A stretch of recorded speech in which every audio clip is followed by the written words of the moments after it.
राधे कृष्ण राधे कृष्ण। भगवान श्री कृष्ण के स्वरूप, महत्व और गुणों की अनिर्वचनीयता। सावित्री जी ने कहा, देव, अब आप मुझे सारभूत एवं परम दुर्लभ हरि भक्ति का उपदेश दीजिए।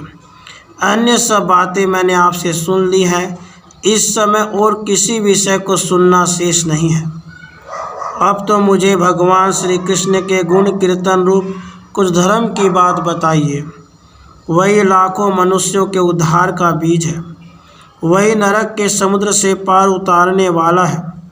श्री कृष्ण के गुणों का कीर्तन मुक्ति के सारभूत तत्व की प्राप्ति का कारण तथा समस्त अमंगलों का निवारण करने वाला है। वह कर्म में वृक्षों को उखाड़ फेंकने वाला तथा किए हुए पाप समूहों को हरने वाला है।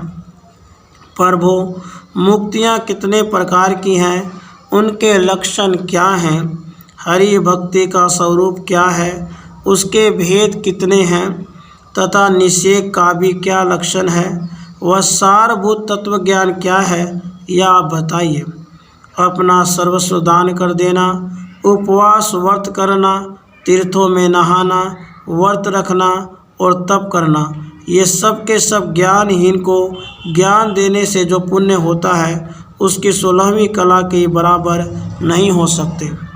हे भगवान, यह निश्चय है कि गौरव की दृष्टि से पिता की अपेक्षा माता का स्थान 100 गुना ऊंचा है, परंतु ज्ञान देता गुरु माता से भी 100 गुना अधिक पूजनीय होता है। यमराज जी बोले, बेटी, मैं पहले ही तुम्हें यह वर दे चुका हूँ कि तुम्हारे मन में जो भी अभिष्ट प्रश्न होगा वह सब मैं तुम्हें बताऊँगा। तुम जो कुछ जानना चाहोगी उसका ज्ञान कराऊँगा। अतः इस समय मेरे वर से तुम्हें भगवान श्री कृष्ण की भक्ति प्राप्त हो। कल्याणी, तुम जो भगवान श्री कृष्ण के गुणों का कीर्तन सुनना चाहती हो वह बहुत ही उत्तम है। यह प्रश्नकर्ता के, उत्तर देने वाले के और श्रोताओं के कुल का भी उद्धार करने वाला है, परंतु है यह बहुत कठिन। सहस्र मुख वाले शेष भी इसे कहने में असमर्थ है। मृत्युंजय भगवान श्री शंकर जी भी यदि अपने 5 मुखों से कहने लगे तो वे भी पार नहीं पा सकते। ब्रह्मा जी चारों वेदों तथा अखिल जगत के सृष्टा हैं। 4 मुखों से उनकी परम शोभा होती है। भगवान विष्णु सर्वज्ञ हैं, परंतु ये दोनों प्रधान देव भी श्री कृष्ण के गुणों का सम्यक प्रकार से वर्णन करने में असमर्थ हैं। स्वामी कार्तिकेय अपने 6 मुखों से वर्णन करते रहें तो भी अंत नहीं पा सकते। महाभाग गणेश जी को योगिंद्रों के गुरु का गुरु कहा जाता है, किंतु भगवान श्री कृष्ण के गुणों का वर्णन कर पाना उनके लिए भी असंभव है। संपूर्ण शास्त्रों के सार तत्व 4 वेद हैं। ये वेद तथा इनसे परिचित विद्वान भी श्री कृष्ण के गुणों की एक कला भी जानने में असमर्थ सिद्ध होते हैं।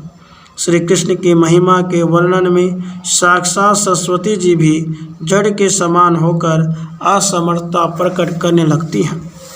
सनक, सनंदन, सनातन, सनत कुमार, धर्म, कपिल तथा सूर्य, ये तथा श्री ब्रह्मा जी के अन्य अन्य सुयोग पुत्र भी उनके महत्व का वर्णन करने में सफलता नहीं प्राप्त कर सके हैं। तब फिर अन्य व्यक्तियों से क्या आशा की जा सकती है। श्री कृष्ण के जिन गुणों की व्याख्या सिद्ध, मुनीन्द्र तथा योगेंद्र भी नहीं कर सकते, उसका वर्णन अन्य पुरुष कैसे कर सकते हैं तथा मैं ही कैसे कर सकता हूँ। ब्रह्मा, विष्णु और शिव प्रभृति देवता जिनके चरण कमलों का ध्यान करते हैं, वे भक्तों के लिए जितने सुगम हैं उतने ही भक्तहीन जनों के लिए दुर्लभ हैं। श्री कृष्ण का गुणानुवाद परम पवित्र है। कुछ लोग किंचिन मात्र उसे जानते हैं। परम ब्रह्म ज्ञानी ब्रह्मा, उनके पुत्र आदि अधिक परिचित हैं। ज्ञानियों के गुरु गणेश जी उनसे भी अधिक जानते हैं।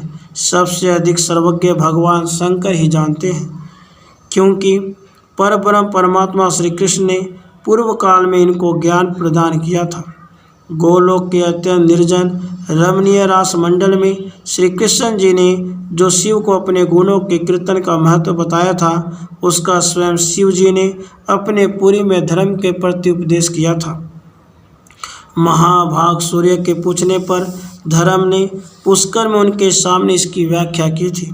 साध्वी मेरे पिता भगवान सूर्य ने तपस्या द्वारा धर्म की आराधना करके मुझे प्राप्त किया था। सुवर्ते पूर्व समय में मेरे पिताजी यत्नपूर्वक मुझे यमपुरी का राज्य दे रहे थे, किंतु मैं लेना नहीं चाहता था।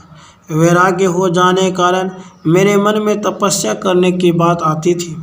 तब पिताजी ने मेरे सामने भगवान के गुणों का जो वर्णन किया था वह अत्यंत दुर्गम है। मैं आगम के अनुसार उसे कुछ कहता हूँ, सुनो। वरानने श्री कृष्ण के इतने अमित गुण हैं कि उन्हें वे स्वयं ही पूरा नहीं जानते, तब दूसरों की तो बात ही क्या है।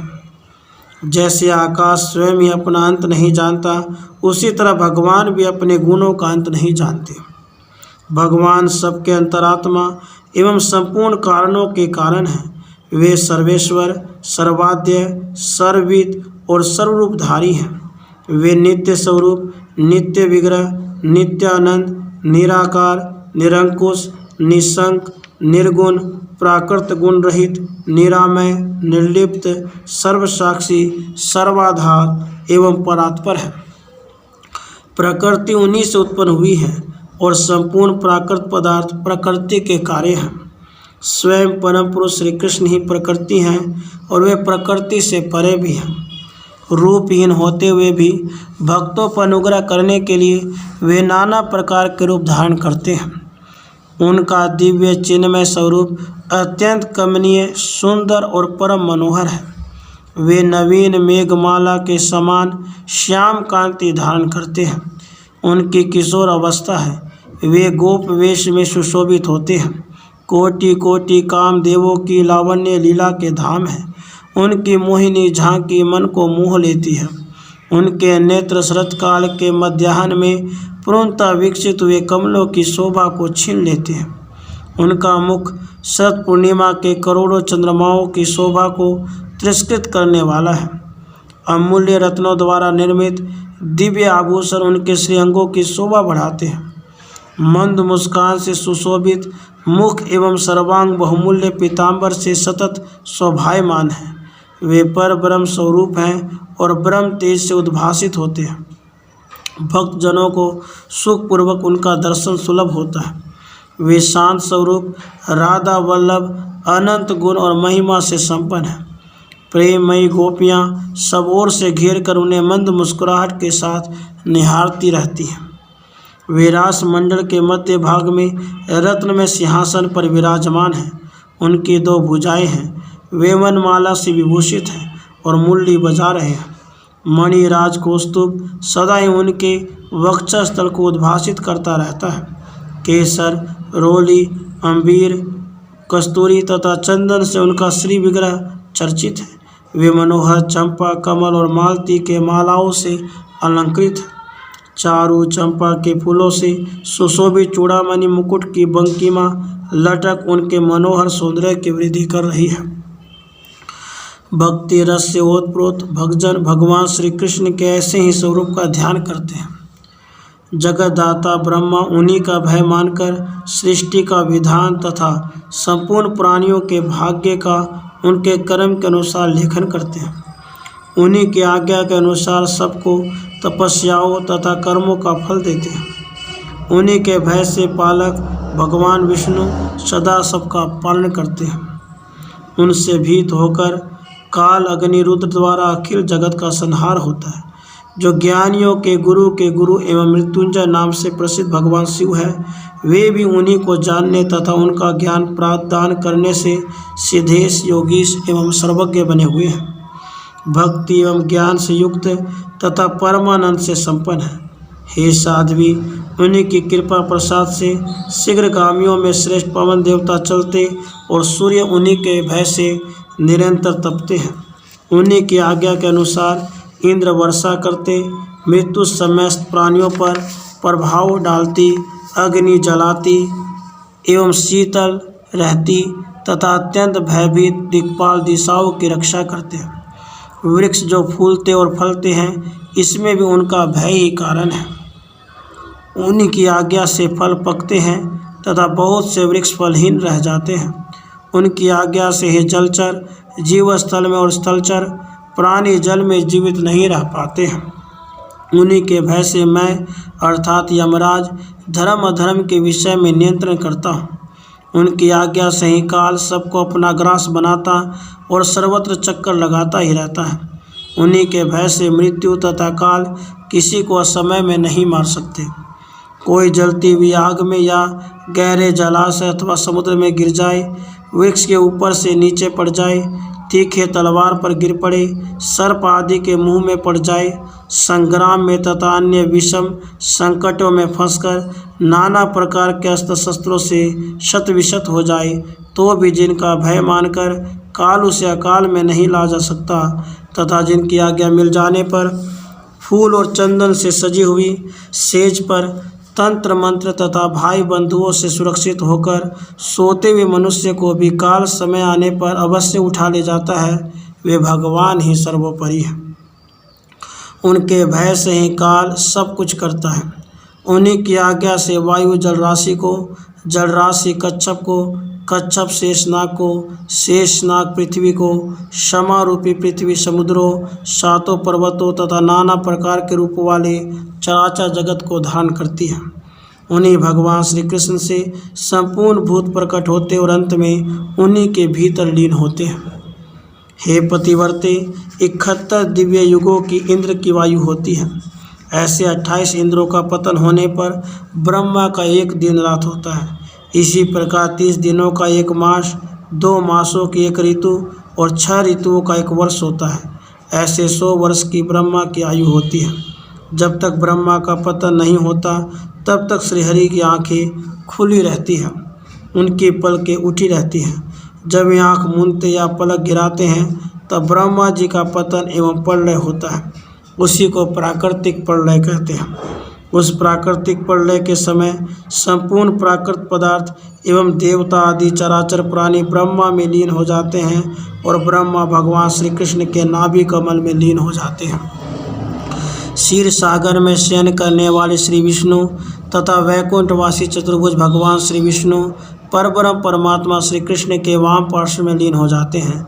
रुद्र और भैरव आज जितने भी शिव के अनुगामी हैं, वे मंगलाधार सनातन ज्ञानानंद स्वरूप शिव में लीन हो जाते हैं। ज्ञान के अधिष्ठाता भगवान शिव उन परमात्मा महादेव श्री कृष्ण के ज्ञान में विलीन हो जाते हैं। संपूर्ण शक्तियाँ विष्णु माया दुर्गा में तिरोहित हो जाती हैं। विष्णु माया दुर्गा भगवान श्री कृष्ण की बुद्धि में स्थान ग्रहण कर लेती हैं, क्योंकि वे उनकी बुद्धि के अधिष्ठात्री देवी हैं।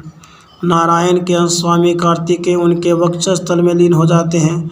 सुवर्ते गणों के स्वामी देवेश्वर गणेश को भगवान श्री कृष्ण का अंश माना गया है। वे उनके दोनों भुजाओं में प्रविष्ट हो जाते हैं। लक्ष्मी के अंश भूता देवियाँ लक्ष्मी में और लक्ष्मी श्री राधा में लीन हो जाती हैं। गोपियाँ तथा संपूर्ण देव पत्नियाँ भी श्री राधा में लीन हो जाती हैं। भगवान श्री कृष्ण के प्राणों के अधीश्वरी देवी श्री राधा उनके प्राणों में निवास कर जाती हैं। सावित्री वेद एवं संपूर्ण शास्त्र सरस्वती में प्रवेश कर जाते हैं। सरस्वती परब्रह्म परमात्मा भगवान श्री कृष्ण की जीवा में विलीन हो जाती हैं। गोलोक के संपूर्ण गोप भगवान श्री कृष्ण के रोमकूपों में लीन हो जाते हैं। उन प्रभु के प्राणों में संपूर्ण प्राणियों के प्राण स्वरूप वायु का, उनकी जठराग्नि में समस्त अग्नियों का और उनकी जिह्वा के अग्रभाग में जल का लय हो जाता है। जो सार से भी सारतर हैं तथा भक्ति रसामृत का पान करते रहते हैं, वे भक्त वैष्णव जन अत्यंत आनंदित हो उन भगवान श्री कृष्ण के चरणाविंदों में विलीन हो जाते हैं। शूद्र विराट महान विराट में और महान विराट परमात्मा श्री कृष्ण में लीन हो जाते हैं। श्री कृष्ण के ही रोमकूपों में संपूर्ण विश्व की स्थिति है। उन्हीं की आँख मिचने पर महाप्रलय होता है और उनकी आँख खुलते ही पुनः सृष्टि का कार्य आरंभ हो जाता है। भगवान की पलक जितनी देर उठी या खुली रहती है, उतनी ही देर तक बंद भी रहती है। दोनों में बराबर ही समय रहता है। ब्रह्मा के 100 वर्षों तक सृष्टि चालू रहती है, फिर उतने ही समय के लिए प्रलय हो जाता है। सुवर्ते ब्रह्मा की सृष्टि और प्रलय की कोई गिनती ही नहीं है। ठीक उसी तरह जैसे भूमि के धूल कणों की कोई गणना नहीं कर सकता। जिन सर्वांतरात्मा श्री कृष्ण नेत्रों के पलक गिरते ही जगत का प्रलय हो जाता है और पलक उठते ही उन परमेश्वर की इच्छा से सृष्टि आरंभ हो जाती है, उनके गुणों का कीर्तन करने में कौन समर्थ है। मैंने पिताजी के मुख से जैसा सुना है वैसा वैसा आगमों के अनुसार वर्णन किया है। चारों वेदों ने मुक्ति के 4 भेद बतलाए हैं। उन सब में प्रभु की भक्ति को श्रेष्ठ माना गया है, क्योंकि इसके सामने सभी तुच्छ है। भक्ति मुक्ति से भी बड़ी है। एक मुक्ति सालोक्य प्रदान करने वाली, दूसरी सारूप्य देने में निपुण, तीसरी सामीप्य प्रदान करने वाली और चौथी निर्वाण पद प्रदान करने वाली है। भक्त पुरुष परम प्रभु भगवान की सेवा छोड़कर उन मुक्तियों की इच्छा नहीं करता। मुक्ति सेवा रहित होती है और भक्ति में निरंतर सेवा भाव का उत्कर्ष होता रहता है। वे सिद्धत्व, अमरत्व और ब्रह्मत्व की भी अवहेलना करते हैं। यही मुक्ति और भक्ति का भेद है। अब निषेक का लक्षण सुनो। विद्वान पुरुष कहते हैं कि किए हुए कर्मों का भोग ही निषेक है। उस कर्म भोग या प्रारब्ध का भी खंडन करके कल्याण प्रदान करने वाली है श्री कृष्ण की उत्तम सेवा। साध्वी, यह तत्व ज्ञान लोक और वेद का सार है। यह विघ्नों का नाशक और शुभदायक है। बेटी, अब तुम सुखपूर्वक अपने घर को जाओ। इस प्रकार कहकर सूर्यपुत्र यमराज ने सावित्री के पति सत्यवान को जीवन प्रदान करके सावित्री को शुभ आशीर्वाद दिया। तत्पश्चात वे वहाँ से जाने के लिए उद्यत हो गए। उन्हें जाते देख सावित्री उनके चरणों में मस्तक झुका दोनों पैर पकड़कर रोने लगी। सच है, सत्पुरुषों का बिछोह बड़ा ही दुखदायक होता है। नारद सावित्री को रोती देख कृपा निधान यम भी रो पड़े और मन ही मन संतुष्ट हो उससे इस प्रकार बोले। यम ने कहा, सावित्री, तुम पुण्य क्षेत्र भारतवर्ष में लाख वर्षों तक सुख भोगने के बाद भगवान श्री कृष्ण के गोलोक धाम में जाओगी। भद्रे, अब तुम अपने घर जाओ और भगवती सावित्री का व्रत करो। 14 वर्षों तक करने पर यह व्रत नारियों को मोक्ष प्रदान करता है। ज्येष्ठ मास के कृष्ण पक्ष में चतुर्दशी तिथि को यह व्रत करना चाहिए। भाद्रपद मास शुक्ल पक्ष में अष्टमी तिथि के दिन महालक्ष्मी का सुव्रत होता है। यह व्रत 16 वर्षों तक प्रत्येक वर्ष के प्रतिमास के शुक्ल पक्ष में करना चाहिए। जो नारी भक्ति पूर्वक इस व्रत का पालन करती है उसे भगवान श्रीहरि का परम पद प्राप्त हो जाता है। प्रत्येक मंगलवार को मंगल प्रदान करने वाली भगवती मंगल चंडिका की पूजा करनी चाहिए। प्रत्येक मास के शुक्ल पक्ष में षष्ठी के दिन मंगल प्रदा भगवती षष्ठी अर्थात देवसेना की उपासना करने का विधान है। इसी प्रकार आषाढ़ की संक्रांति के अवसर पर संपूर्ण सिद्धि प्रदान करने वाली भगवती मनसा की पूजा होती है। कार्तिक मास के शुक्ल पक्ष की पूर्णिमा तिथि को रास मंडल में विराजमान भगवान श्री कृष्ण की प्राणिदिका श्री राधा की उपासना करनी चाहिए तथा प्रत्येक मास के शुक्ला अष्टमी के दिन दुर्गति नाशिनी विष्णु माया भगवती दुर्गा का व्रत करना चाहिए। जो नारी विशुद्ध पतिव्रताओं में श्रीयंत्र आदि में तथा प्रतिमाओं में पति पुत्रवती सती प्रकृति स्वरूपिणी भगवती जगदम्बा की भावना करके धन और संतति की प्राप्ति के लिए भक्तिपूर्वक पूजा करती है, वह इस लोक में सुख भोगने के बाद अंत में श्रीहरि के परम पद को प्राप्त होती है। इस प्रकार कहकर धर्मराज अपने स्थान पर पधार गए। सावित्री भी पति देव को लेकर अपने घर लौट गई। नारद, यूँ सावित्री और सत्यवान दोनों जब घर पर चले आए तब सावित्री ने सत्यवान से तथा अन्य बांधवों से सारा वृत्तांत कह सुनाया।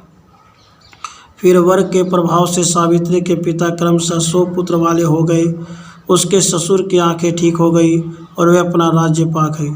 सावित्री स्वयं भी बहुत से पुत्रों की जननी बन गई। उस पतिव्रता सावित्री ने पुण्य भई भारतवर्ष में अनेक वर्षों तक सुख भोग किया। तत्पश्चात वह अपने पति के साथ गोलोक धाम में चली गई। जो सविता के अधिदेवी, सवित्र देवता के मंत्रों की अधिष्ठात्री तथा वेदों की सावित्री जननी हैं, वे देवी इन्हीं गुणों के कारण सावित्री कही गई हैं। वत्स, इस प्रकार सावित्री का श्रेष्ठ उपाख्यान तथा प्राणियों के कर्म विपाक, ये प्रसंग तुम्हें बता दिए गए। अब पुनः क्या सुनना चाहते हो? राधे कृष्ण, राधे कृष्ण।